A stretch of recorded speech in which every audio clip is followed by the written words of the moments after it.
Hey, what's up guys, TechTitan here and I'm back again with a brand new video. So if this is your first time on the channel, make sure that it's not your last. Go ahead and hit that subscribe button and like this video if you found it useful in any way. And if you are a current subscriber, thank you so much. I really do appreciate the support. With that being said, today we're going to be comparing the Motorola Razr to the Samsung Galaxy S23 FE. And I know that these two are kind of a completely different phones that have completely different purposes. For the sake of just having a little bit of fun, let's go ahead and compare them, and we're going to go ahead and begin with the design itself.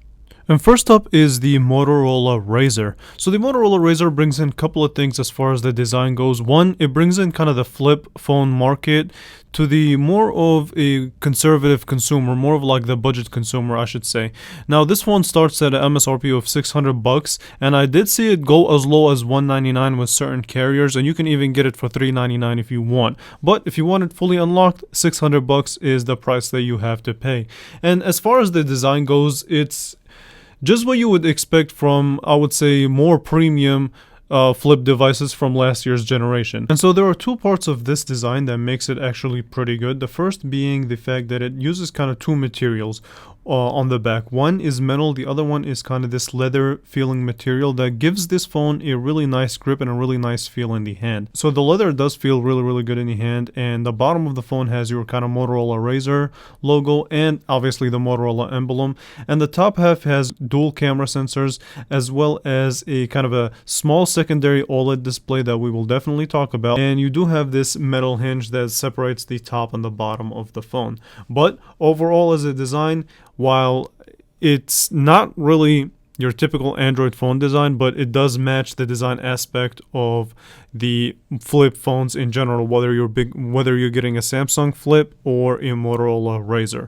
So that's that for you. As far as the secondary display goes, it does provide you with some useful things here and there. Obviously, for me, I've used this phone for about 3 weeks now, pushing a month, but basically I only used the secondary display to check my notifications and time. I didn't really care for the extra features like setting up a timer and things like that.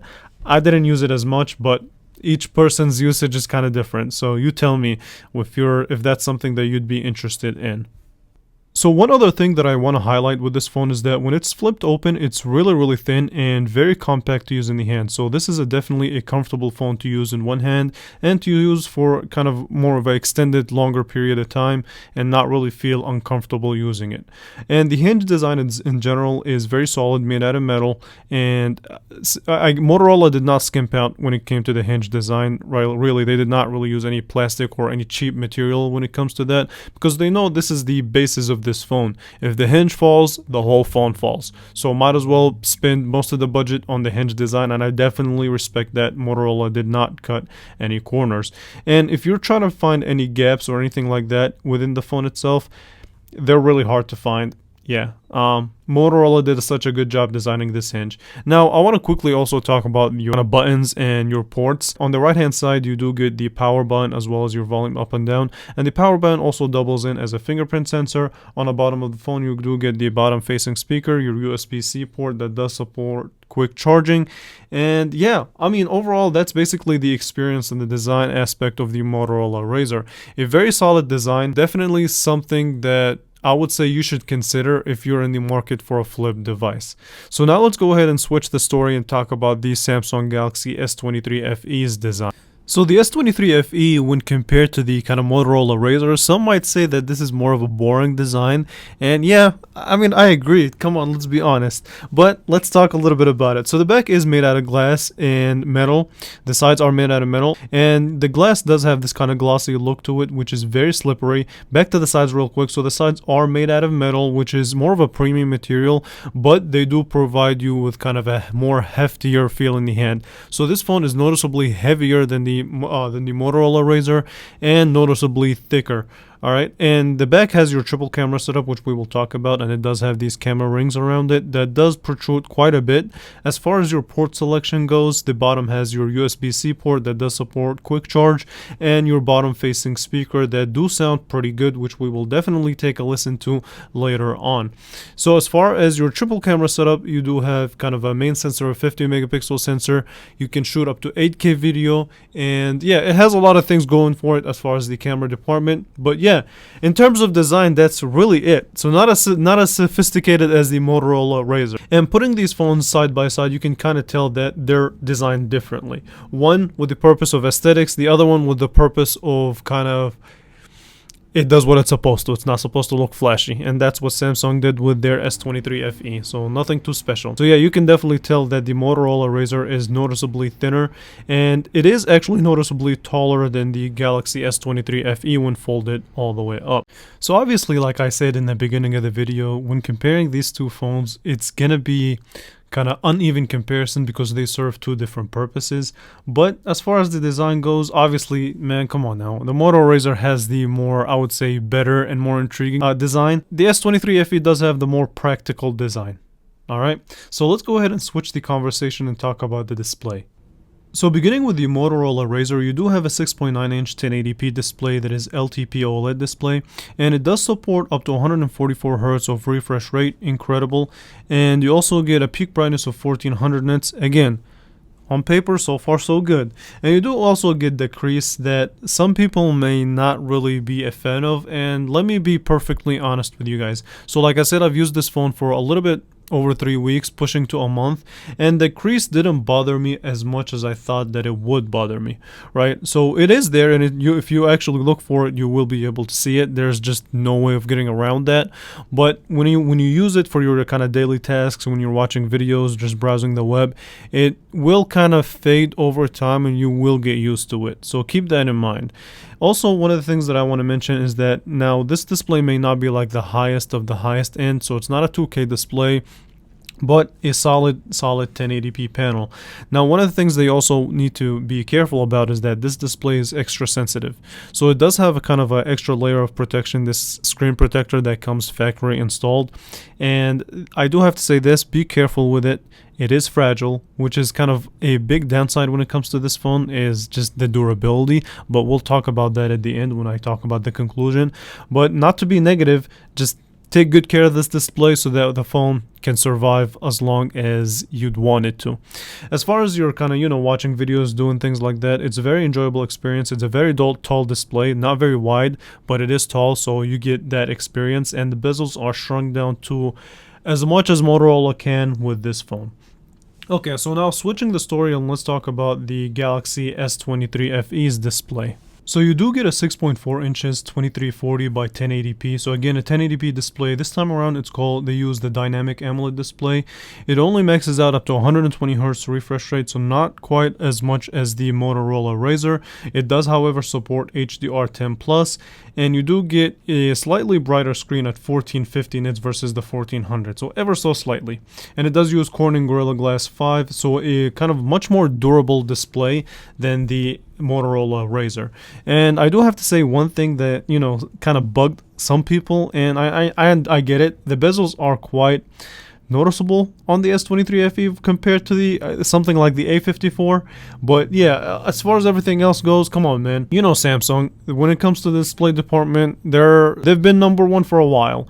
So the display, when it comes to watching videos, browsing the web, taking care of business, it's gonna meet all of your demands. So I would say it's still on the high-end side of things when it comes to the display, other than these kind of larger than you would expect bezels. But let's go ahead and listen to the speakers of both of these phones, and we'll talk about which phone has the better speaker. A better grip. Now, one of the big also changes that happen that may not seem noticeable at first, but the curvature on the sides of the phone are actually they kept the same theme as their flagship devices. So it's very similar, very reminiscent of the S23. They matched that and they designed it very, very well.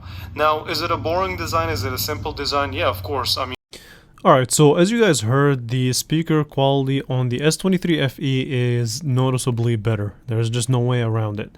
So the Motorola Razr, I feel like because of its kind of thin design, it's not going to be producing as better of a sound quality as the S23 FE. So speaker easily goes down to the S23 FE. Display, I would pick the S23 FE just because of the durability aspects of things, but they're both some solid displays.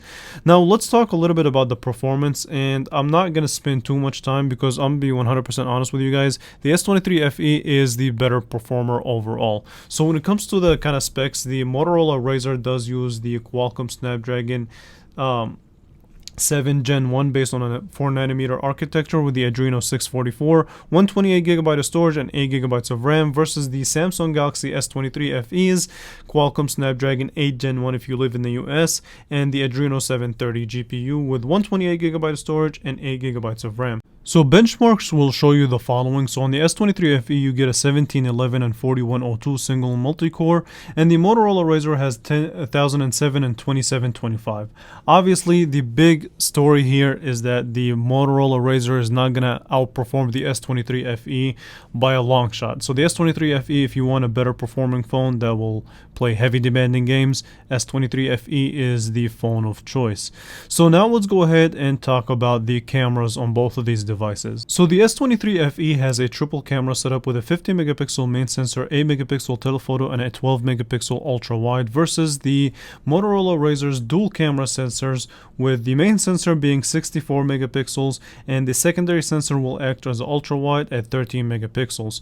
And the advantage of having the triple camera setup on the S23 FE is that one, you do get the ability of a telephoto lens. I don't know if you'll use that or not, but you have it. But the story behind both of these cameras is this.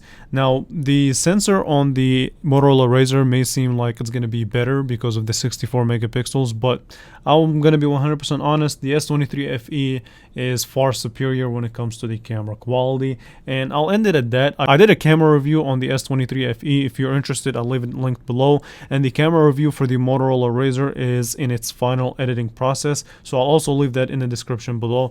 But yeah, the S23 FE has a just overall better camera system and a better camera than the Motorola Razr. Better picture quality, better video quality, and that should basically sum up the camera experience on the S23 FE versus the Motorola Razr.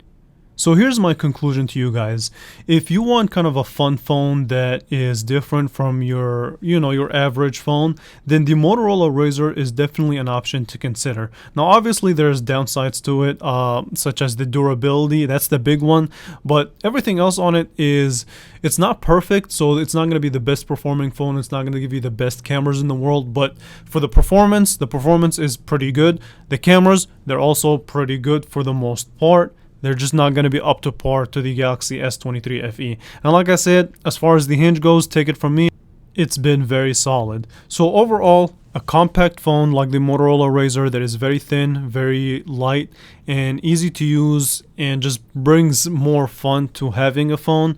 And it's very, like I said, compact.